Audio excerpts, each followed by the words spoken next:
The XY Advisor podcast is intended for professional financial advisors. All discussion is limited to publicly available information and should not be interpreted as legal, professional, or financial advice. XY Advisor does not hold an AFS license nor provide any financial services. Before making investment decisions, you should obtain financial advice from a qualified financial advisor.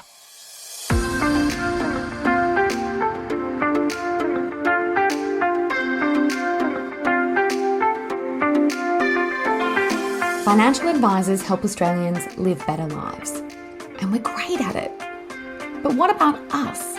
For us to thrive in the coming years, I'm here to ask a very big question. How can we live better, run better businesses, and help more clients along the way? My name is Jessica Brady, and I would love for you to join me as I listen and learn from experts who answer these very big questions. I am lucky enough to record most of my podcasts on Gadigal land. Advice Intelligence is the market leader in goals-based advice technology. Offering clients an end-to-end financial planning software solution, AI unleashes the true power of advice by providing a new world of advice software to enable planners to work smarter, not harder. Delivering financial advice in a way that's inspiring, cost-effective, and scalable. AI makes it easy for advisors to have enriched and engaged conversations with clients so they can solve their problems and explore future possibilities together. This week, we're going to have a very interesting conversation. One of the things I say in my intro is that I want us to figure out how we can have better lives. And so this is an uncomfortable topic, but I want you to stick with me because not only do I need you to, but your team might need you to, or someone that joins your team might need you to. I want to talk about toxic workplaces. I want to talk about bullying, and I want to talk about leadership and the role of good leaders to help create safe workplaces. I'm speaking this week to Dawn Thomas. Her and I share our insights in terms of what we've been through, the physical implications, the mental implications, and the implications for our industry. Because frankly, if people don't see change, they leave. So, a little bit of a trigger warning, a welcome to people who have been bullied or are currently in an environment that doesn't feel 100% safe. We're going to have a deep chat today. Thank you in advance for sticking with us. Thank you in advance for really critically looking at what your behavior is and your workplace. And I hope even more that great change comes from it. Enjoy. Hi, Dawn. Welcome. Hi, Jess. I'm so delighted to be here. I'm so delighted to have you here. We're in for a good, deep chat today. I would like to say to people, get a cuppa, be in a good headspace, be ready to be challenged, be ready to think really critically about you, your behavior, your team's behavior, and the business that you're ultimately looking to run, because we're going to try to rip holes into the financial advice industries. Rip holes is probably a bit aggressive, isn't it? We're going to have a really honest, raw chat today, with your permission, Dawn. Yeah, of course. That's why I'm here, Jess. I was so inspired by your episode, and I think we just need more real talk happening. We do need more real talk happening. So let's do some of that. Before we get into some of the nitty-gritty that you and I want to talk about, there would be people who have lived under a rock and have never heard of you. So why don't you give people a bit of an update on who is Dawn and your journey? So right now I'm living the best time of my life. I turned 40 and I've now labeled myself proudly a difficult, defiant, determined woman. So it's about who can handle all of this. That's like your new motto? It is. Difficult, defiant, and what? And determined. And determined, yes. I know. And I even created a perfume called Defiance with a love heart on there. So I'm just to remind myself every day that it's about pushing through. But the journey, of course, started like a lot of us. We've been through the banking network, and I think I must have just been in go mode for so many years, going just push forward, push forward, push forward. Very linear style of leadership that you move into because you go from like a graduate to a what they call like a branch planner, then to a business planner, and then you have aspirations to lead a team. Did all of that. Thought everything was going according to plan, whatever the plan was. And the department was closed down in the bank. So my role was made redundant. And then I struggled with the question of, what do you want to do for the next part of your life? And I think it took me 5.5 years to understand what I wanted after that point. And so Really? yes, it's really hard because everyone tells you to open your own business if you're a really value-driven person, and if you're a bit weird and strange and you do things a little bit differently in the advice world, the advice is to start your own business. And I felt that wasn't right for me. So it was really about finding my advice home that could really take all this defiance and difficultness and determination. Yes. And I'm glad to say at the Wealth Designers, I found it. It's a long journey, but I'm here now. It's a long journey. Yeah. It is a long journey. And having worked in corporate, you're right. Like when you work in these organizations, like I don't think people understand this. Maybe you disagree with me. You can be defiant if you like and disagree with me. I'm about it. You get so brainwashed is possibly not the right word, but it's the word I'm going to use. You forget that there is this whole wider world. So you become so insular, and they make it a system. They play you. So you're like chasing the next promotion. You're chasing the next tier or whatever it is. Like there's this preordained path, and God forbid there's anything else out there because, that doesn't exist because your blinkers are so neatly on. And then for you, if you were in that system and you were doing, I know about those sort of levels, and you were obviously going up them, which means you were really successful. To have that all then really pulled from you because it wasn't a performance thing, it was because the whole business structure changed, that would have been so overwhelming in terms of what now, because this is all I've ever been taught that I really should do and defined by success in that way. Is that fair? No, that is very fair. I think that's why you kind of left really going, what now? What now when you are this really passionate and motivated? And I always felt that the bank system was great in the way that it supports people having kids. They paid for my studies, my CFP, my master's, put me on leadership training, all those things I was thankful for. I had access to senior leaders. But when it kind of ended, then I was left kind of lost because I couldn't even define leadership if it was not an executive manager position or a general manager position. I really struggled because, like you said, you almost get brainwashed into thinking you have to go to the next spot, otherwise you're not worthy or not doing well. It's almost like you're in a rush to kind of tick off all the steps on a ladder to get someplace, right? So it's even things like, do I move to Sydney, when I was in the banking bit, because in WA, you've only got a certain amount that you can kind of go up to. And then I think after when I left and I went to the first business outside of banking, I met an amazing boss called Jamie Luxton, and he's really such an amazing person, and he gave me my first landing space to find my voice maybe, but still that leadership bit of shaping the industry was not clear to me, So it's just amazing that it's taken a while to kind of sit into maybe the real world. If you think corporate world is manufactured, it's taken a bit to kind of sit into this and go, you don't need a title, and for me as well, I feel you don't need to be a business owner. I think I represent a lot of employees out there, working moms whose our main goal is not to own a business. It's because we've got so many things happening in life. I don't want to have to worry about what business owners have to worry about. I want to focus on my clients and then the other stuff I want to do for the profession. That is such a nice, important message to send out there, that you don't need to attach so much worth of yourself as a human to your job title, but similarly, to be successful, to have a voice, to add value to the profession, you don't need to own a business. I think you have absolutely proven that. And it's an unusual spot. I think sometimes people feel, I think I've had the line thrown to some of my peers and I in similar circumstances. You're not a business owner, so you don't understand. I'm someone who feels the impact of a business owner, so I think I understand. So it's like,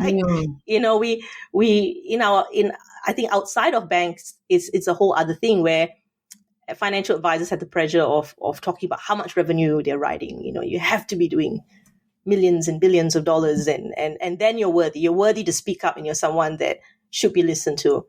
And again, being this defiant, difficult woman that I am, I'm like, nope. I feel it in my heart. I belong here, and we're going to have our say. Whoever feels strongly about our profession should be able to shape it.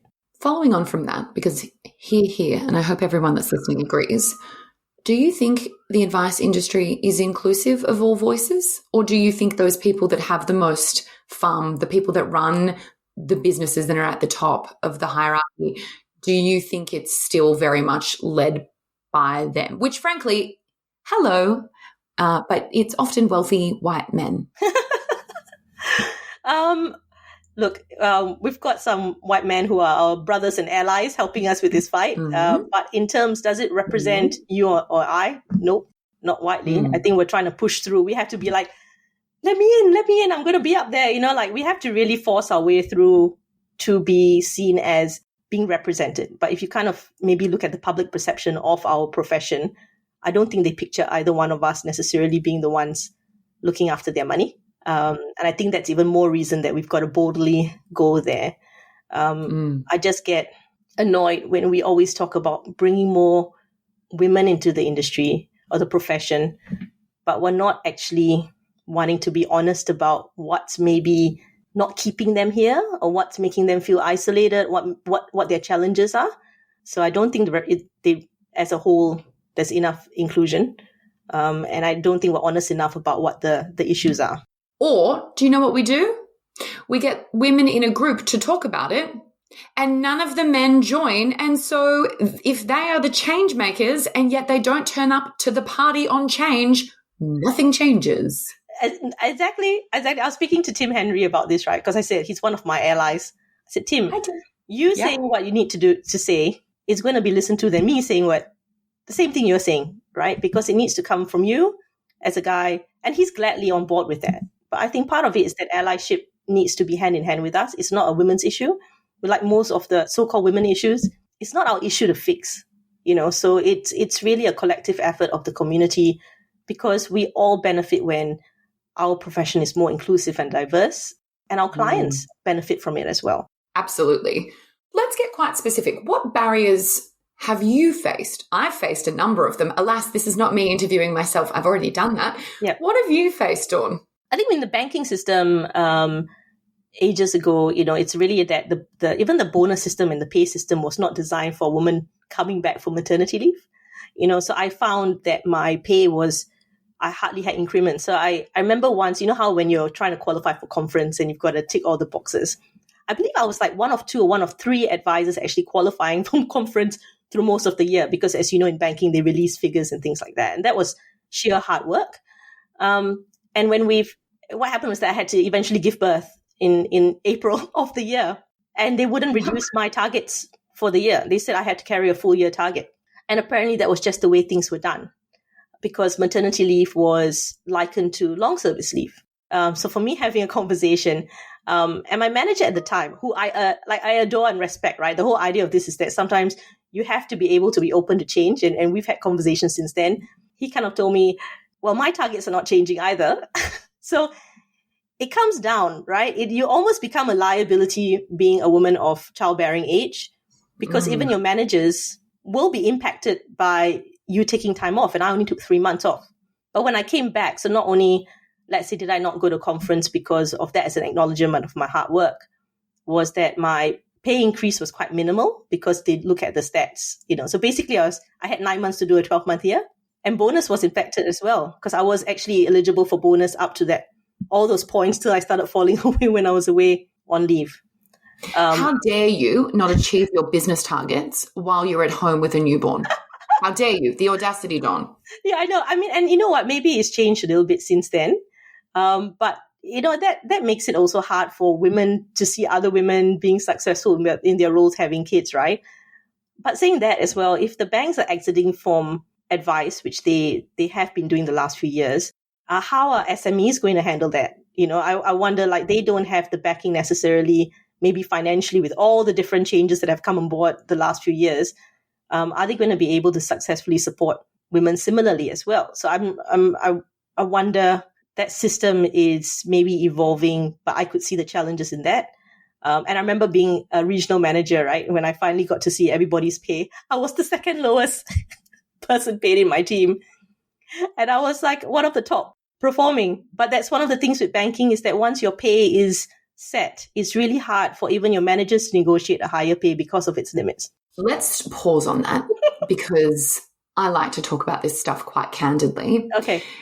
Did you request pay increases, or did you expect that because you were doing so well and you were a top performer that your leader would remunerate you accordingly? I think towards the early bit, I was, my very Asian background is like, if I do the hard work, I'll be rewarded.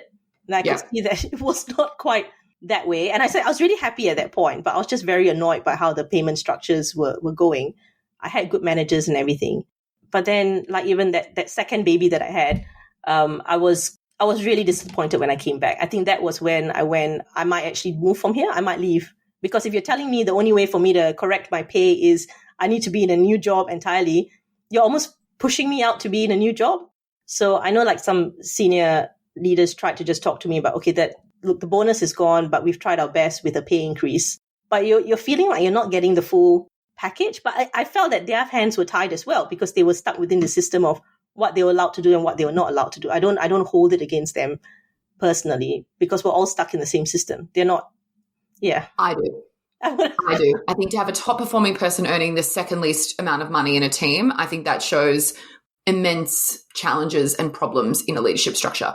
And bringing this into the SME world, like I often see ambitious people taken for granted and people use that ambition to their own personal benefit because if they know that they've got, say, let someone's young and hungry and really successful, but they don't have to remunerate them accordingly, they're going to do that. We've seen lots of examples of that. And I think that that's wildly unfair. And I think often women expect that they will be remunerated in line with how well they've done. And I believe we have been taught that it's inappropriate to be aggressive in our stance around wanting and needing more. Yes. And I even think that financial advisors, paraplanners, CSOs in our world feel the same, despite the fact that we have really normalized money conversations every day. We still feel really uncomfortable about that.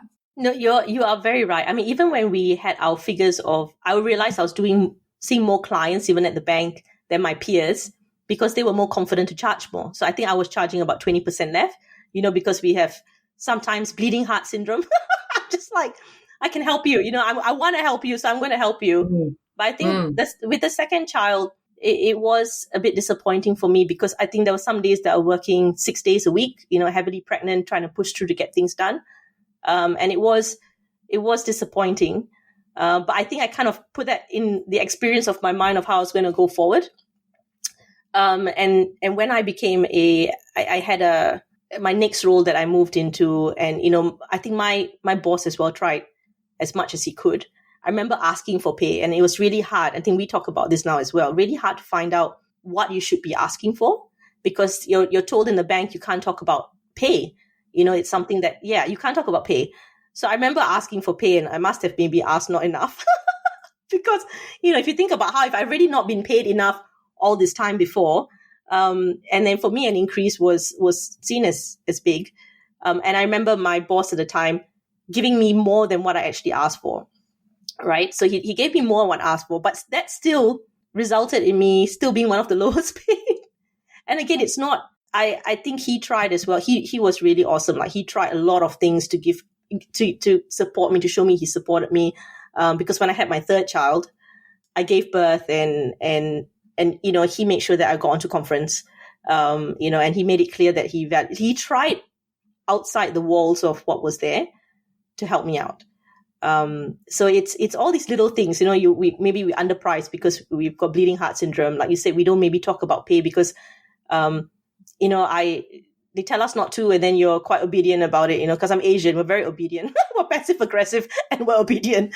And then when we become and we ask for what we want, I think there's an additional layer there, Jess, that when you come from, like when you are a woman of color, sometimes people get surprised when you're speaking up because we're supposed to be kind of sitting in a corner and listening.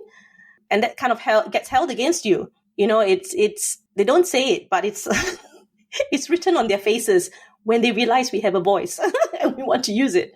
I agree with that. I agree with that wholeheartedly. I think a conversation that we don't have enough is around the intersecting identities that we have, but also the additional layers that then get put on someone to just have the same opportunity to talk up or to do something that exists when you compound them. You know, if you're a gay person, if you are a person of color, if English is not your first language, if you're a female, and if you happen to be more than just one of those things at the same time, we need to recognize as a profession that is additional barriers to have what many of us take for granted. Because you're right, the society that we live in, annoyingly, has told people that they aren't part of the conversation. And I think you are doing such a good job of saying, that is BS. I am here. Yep. And I will absolutely take space and be part of the conversation. Yeah, and it takes time, right, just to get to that position to feel confident to do so. Because I must say, in banking, you don't use social media. You don't really talk out of turn. You're told about not talking to anyone externally because it could affect your progression. You know, there's a lot of, actually, after leaving, I realized all the different barriers that were there. Really good for certain things with me having kids and going through, really appreciative of that.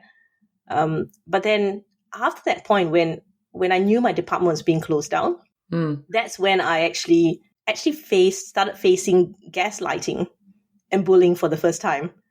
I was aware that I was actually facing it, you know. So before that, I think I was relatively happy and going through the systems, understanding that there were a lot of systematic issues. But before that, I didn't really have people inflicting that bit of minimization and really trying to take away your power. And then that's sort of been a journey for 5 years, being able, it stuns me that it still happens now. You know, so we talk about barriers. I know of young women and even, you know, guys in the industry who are not business owners, who are at the mercy of people who have power and are not really too interested in looking out for their team's welfare, or, you know, they use that power as a way to minimize someone, and people feel the impacts of that, you know. That's a barrier we don't talk about. We don't put the responsibility on people in leadership within our profession to look after the other people in our profession, because we're so caught up on business success is money, is maybe client outcomes. But what about the staff that you have in there that ensures the longevity of our profession? It's astounding to me that we have professional adults who teach their children to behave in a certain way and go to work and behave in another way. And I'd love to say that we don't need to talk about that, Dawn, because it's so rare and it's so uncommon, and it definitely is not pervasive in the industry. But that's not true, is it? No. And we always say, oh, it's some. I'm like, why do I have regular messages coming through to me on LinkedIn? People telling me, I do. What kind of, obviously don't tell me who they're from, but what kind of messages do you get? Because now you're using your voice to talk about this. What sort of messages do you get? Yeah, so people telling me that they are going through toxic environments. They're being bullied, you know, and they don't want to talk about it at first still. You know, I've maybe mentioned something on my posts about, you know, maybe how I've still experienced it even very recently, you know, and I'm astounded because I have a great support system. I've been in this profession for a while. You know, I feel that I'm fairly confident, and I got mad that it was still happening to me. And I got even more upset that I got upset by it, because I'm like, why am I being upset with it when my brain is telling me that, you know, what's happening here, you know, it's wrong, you know, it's not you, but the impact is there. And I shudder to think these, you know, it's not even young women, it's young women, it's women who are older, it's men who are not business owners, who are telling me that they are navigating through our profession. And there are people within the profession who have power, who are not, you know, they're either not trained to deal maybe with HR issues, or if they've never gone through leadership training. I don't know, we can come up with all the excuses for that. But there's an impact there on your people. You know, the number of times, Jess, I've heard about a young woman saying that maybe this is not the profession for me. It's heartbreaking, you know, because It's heartbreaking. I'm like, no, you need to, I said there are businesses out there that will appreciate you and will hold you up. You're not seeing it yet, you know, you're just not seeing it yet because maybe you're not even seeing it from the time that you are in going to your course, you know, it's through your degree. You're not seeing enough diversity and inclusion there. You know, one young student who I think is so promising told me that she got this whole misogynistic speech from a guest speaker that came to talk to them at uni of a business owner when she just asked the question of why aren't there more women in the profession? You know, she thought it was a legitimate question because she said she kept on seeing a whole lot of guys, which is, for her was troubling because she couldn't see herself in the profession if that was all she was seeing. And then to be kind of talked down to for asking that question, I think, those are barriers. Those are barriers we don't talk about. I mean, it's an ironic way to answer the question, but sure. So I think what we need to say, Dawn, is to anyone that's listening now, if you're in a workplace or in an environment that doesn't feel psychologically safe, I want to say to you that we see you. Yeah. And I want to say to you that your feelings are valid and that you're not alone. Yeah. Unfortunately, you're not alone, but in that take that we collectively have had enough of hearing about this and we need to fix it. We need to fix it so that great quality people don't leave the profession, so that great quality people feel like they have the opportunity to give their voice to the profession, to speak up when there's a problem. And I just want to say, like, if I can be bullied, I've been bullied, Dawn. I've been bullied twice in a corporate environment, quite significantly bullied. And I don't know how well you know me. I'm a pretty confident person. It takes a lot to rattle me. And it made me not want to come to work. It got to a point where I felt quite uncomfortable when that person that was bullying me, firstly, listen, there's a huge amount of privilege here. I wasn't really bullied at school. I was sort of friendly with everyone, which was lucky, but also did not set me up for success in my adult life. I'd never been bullied before. And I was so astounded that someone wanted to bully me because I was like, why? We can be friends. We can do the same thing. I don't get it. But I need leaders to know, because even if it's not the leader, which it might be, and we'll come to that in a second, don't know what it was like for you, John, but for me, I felt sick at work. My ability to concentrate when that person was around me was really hard. I actually felt I was second guessing things all the time because I was trying to figure out, do they have an ulterior motive? Are they trying to like get me into a situation where I do something wrong where they can platform that? Like, my productivity went down the toilet because I was so stressed trying to figure out how are they trying to catch me that I was not doing my job well. Yeah. Do you agree? Have I just gone on a crazy tangent? No. Do I just need therapy? What's going on, Dawn? No, it's you're that's the thing. When it first happens to you, you're confused. And then you wonder what's happening, but then you start feeling really bad things start happening to your body and how you're actually functioning. So like, I think the things that you go from it, like one instance and you think, oh, probably it's not going to happen to me again. That was a one-off. And then when it happens again, you said twice, that's pretty good, Jess. I'm like, why does it keep happening? Because part of it was, I remember someone taking me out for lunch before I joined the Wealth Designers, right, where I'm so happy. Just in case I didn't say that before. She told me, she was like, I firstly want to tell you that it's not your fault. Like you might not have, like this might have been happening to you a few times now, but I need you to know it's not your fault. Like this is stuff because of the people around you. And my brain was telling me that, but it was good to actually hear it from someone else. Like I didn't need her to say it, but the fact that she said it at that point, because probably we all have a bit of that imposter syndrome that gets even worsened through an experience like this, where you think, oh, maybe, I might have caused something with this. And I think that's why that tribe, finding people, like that message that you put out there to our community and just saying you're being seen. Look, there's plenty of us that will wrap our arms around you virtually, because I'm in WA, it's a bit hard. But we'll wrap our arms around you. And you know what? We are really in this together. As confident as you are, Jess, as well. People make the comment that I'm confident as well. It happens. It does happen. And let's talk about how leaders can be better at identifying situations which might develop into bullying situations in a workplace, or identifying that their behavior is perhaps not one that's enabling people to bring their whole selves to work, to share ideas, to be the person that they are at work. What can we do better, Dawn? How can we fix this? No, we can take some steps, right? First of all, something like gaslighting is left up to the victim to actually prove. And then it becomes very difficult to prove that most people will say, forget about it. There is an impact to experiencing gaslighting. And what will probably happen is that your staff member will leave, because it's as much as your business can say, why didn't you raise it before? Because that was what was told to me in one circumstance. I know that nothing was going to be done.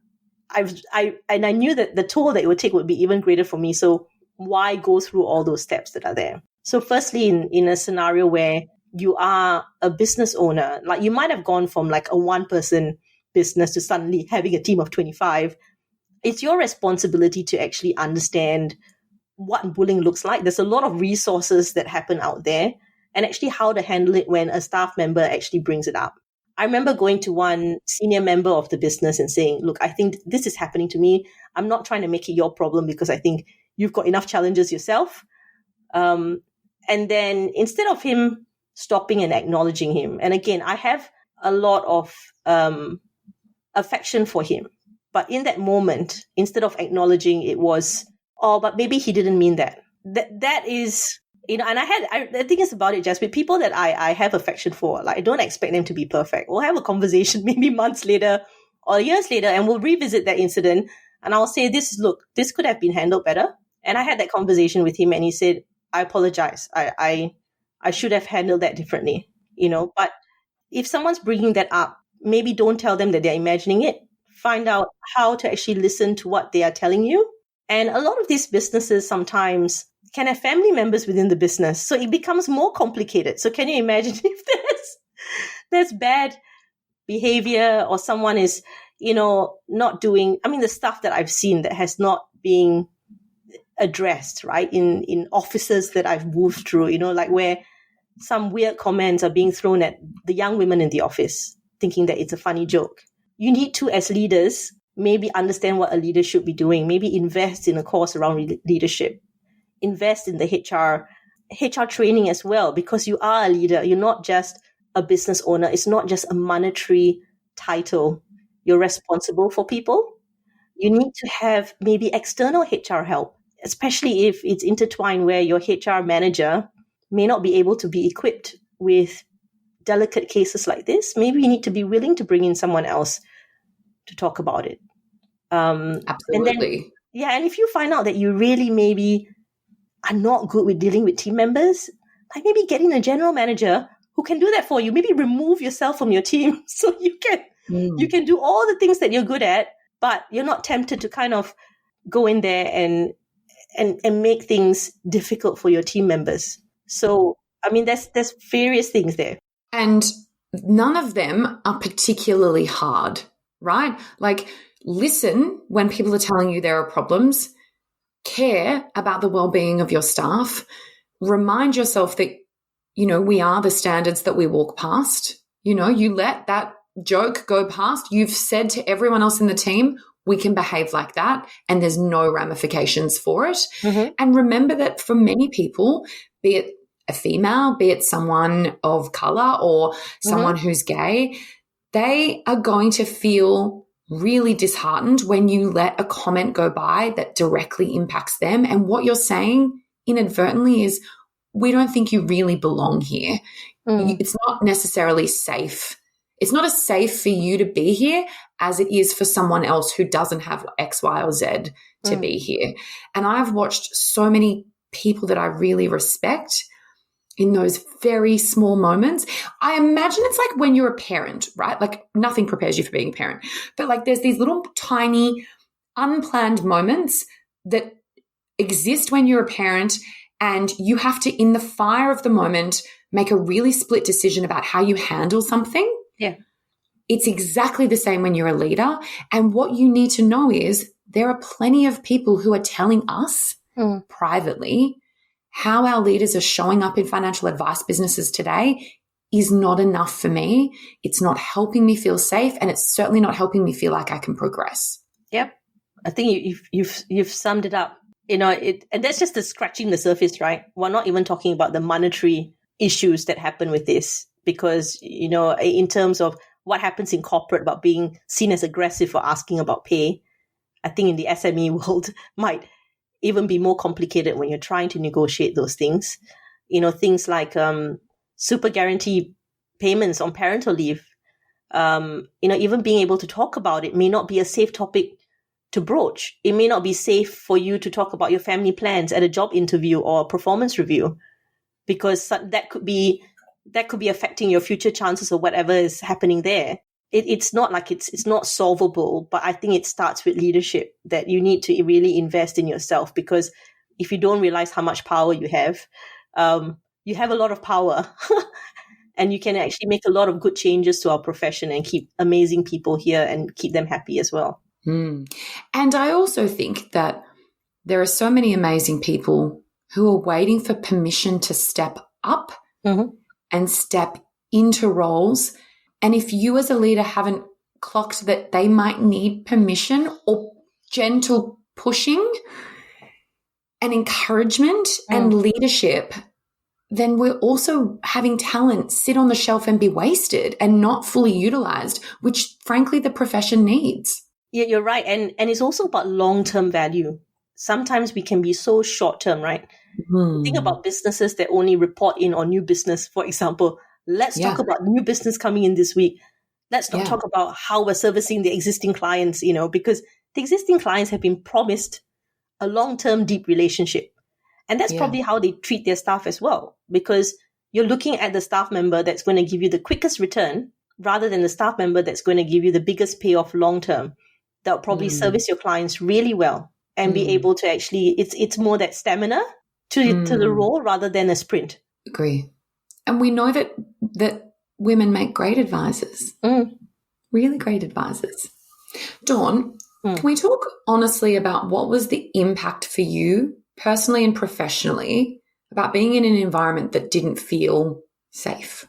Is that a fair thing to say? No, it was. I think it's almost like a culmination of maybe over 5 years, right? So it started taking a toll. I think, like, I'll try and separate within what my brain was telling me versus how it was making me feel inside, because I try and be aware of my emotions. And I was always telling myself, okay, you're going through something, but let's not get affected by it. And then I realized that I've saved up all these things, and it got really bad for me probably the last 18 months before I moved to the Wealth Designers.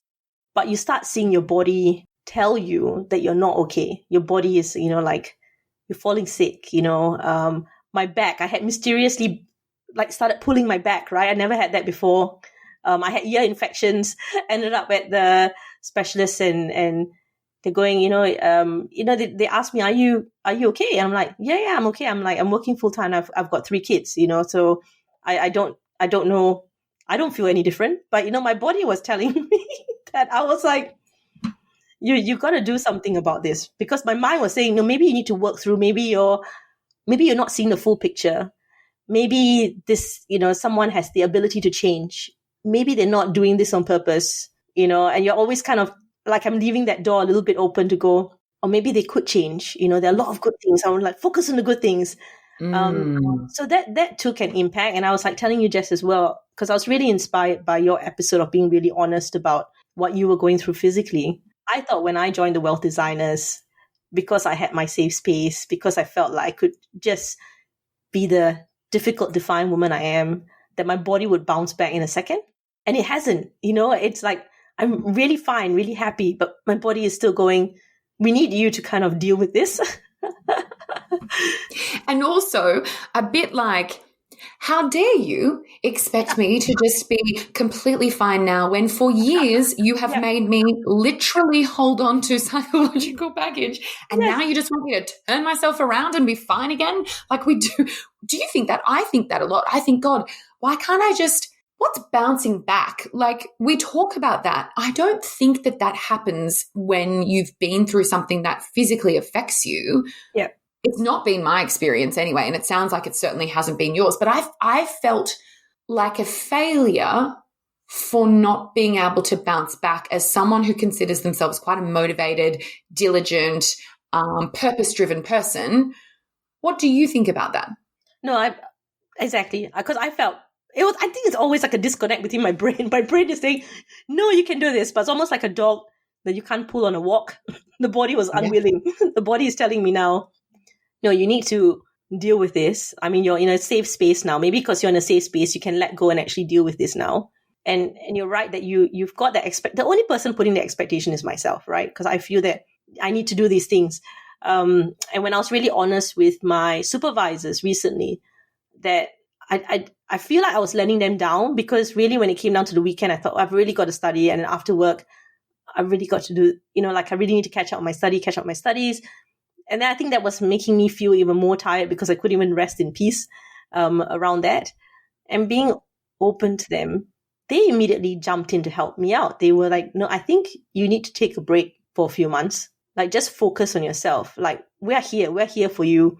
We've got you. We still believe in your research project. You'll just start again in February next year.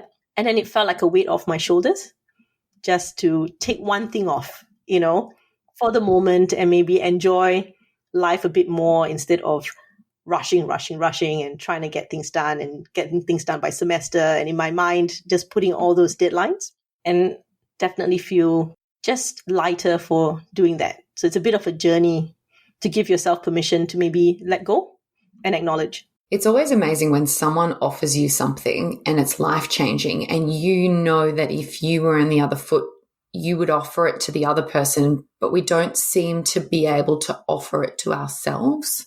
Yes, that is very true. That's why I reflected on as well. Like, I would tell anyone else to take it off, but I think in my brain, you just go into an automatic side of it. And I think that's why it's good when you've got you need supportive people around you.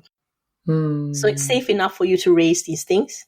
And people jump in and maybe give you the things that, give you the suggestion of what you should be doing, because you haven't arrived there yourself, and tell you that it's okay to do so. So that is, that is really important, and on the flip side of it, I think if you are, when you talk about what you're going through in those circumstances where you have a toxic environment, if you start isolating yourself, you stop being able to talk to people that celebrate you, you're being controlled in your role, you're being minimized. Look, there's a website, the government website, that goes through all the different signs that you're actually being bullied. And you can even have, I think, like a work stop order on it while you're there as well. You can apply for that if that's happening to you. Okay. And, if your ideas are not being supported, there's a lot of different things that can happen with that. You start isolating yourself more and more. And that's not the way to go. If you start giving up things that are important to you because you think you're trying to make it work at work, it's not the right situation for you. You kind of need to figure out whether it's working for you. And if not, there's plenty of opportunity, isn't it, Jess? With our advisor numbers being so low. Everywhere. You shouldn't have to accept less, especially in this environment. Completely agree. And if you are feeling all of those things, I might try to find that sheet and put a link in the show notes. I think the very first thing that you need to do is decide if you're going to have the conversation. And obviously that becomes challenging if the person who owns the business is the perpetrator, or if you're going to leave. But just know that there is a community of people that want to help you. We are highly collaborative, highly community-based. And for every bully, there are 10 really genuinely beautiful people that would be a delight to work with. But I also think it's important for us to just sense check, our teams, and be honest about people who, we might just be like, oh, that person's always behaved like that. It's just them.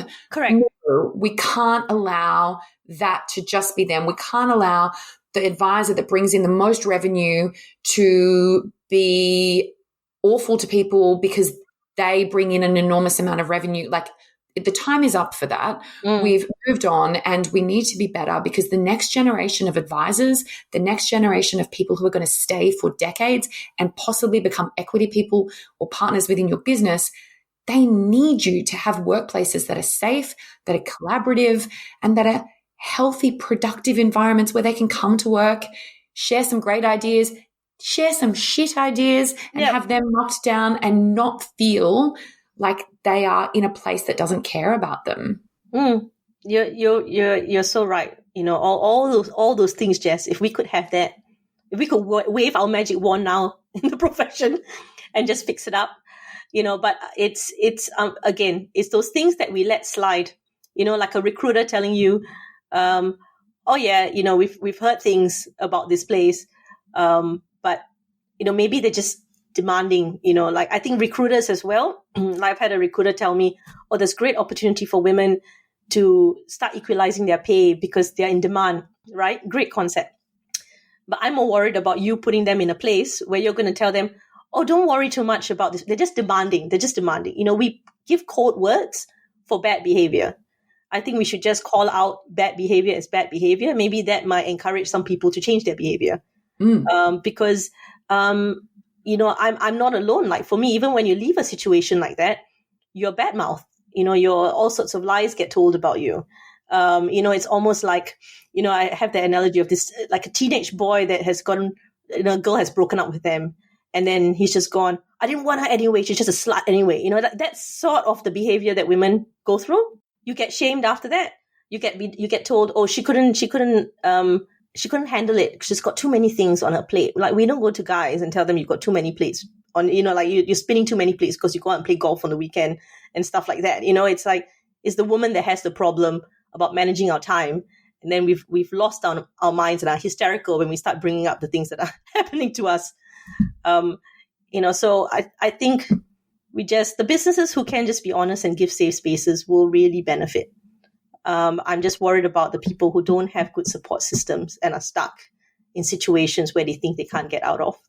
And they're really going to be impacted emotionally and physically, and they may even leave our profession for good, which is a loss to all of us. Absolutely. And so it's honestly really amazing that you and I are having a conversation, because I don't think I've heard a conversation in my 16 years in advice where we're saying, hey, there's people here who are bullies, and it's keeping good people away and it's keeping good people behind where they should be, because it's not a nice topic. It's not a comfortable, safe place to be in. You're not going to go and, pat each other on the back afterwards. Like, this is a hard conversation, and it's extraordinarily necessary because Dawn and I get messages often, and you can think that you run the best oil client experience, the best investment philosophy. You can have all those great things.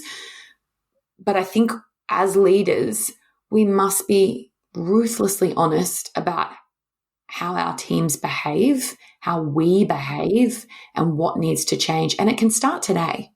It doesn't have to be a multi-million-dollar investment and we have to change everything. It can literally be having small conversations with important people around what needs to change or why we don't allow behavior like that in a public environment to really benefit all of us. As you say, Dawn, we all will benefit from this. We all will. And you know what?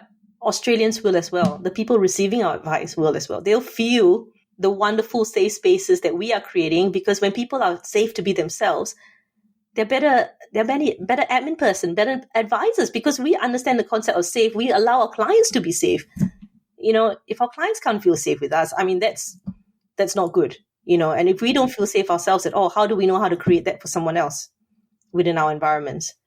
It's very true. So it's very true. And we don't talk about it, like you said, Jess. Let's say we had a conference and we put on this topic, it wouldn't be a main stage topic. It'll make a lot of people feel really uncomfortable because we're so caught up with, it's this legislative change and that legislative change. And we're trying to, it's always told us there's always a bigger change that we're trying to fight within the profession where stuff like this is not important.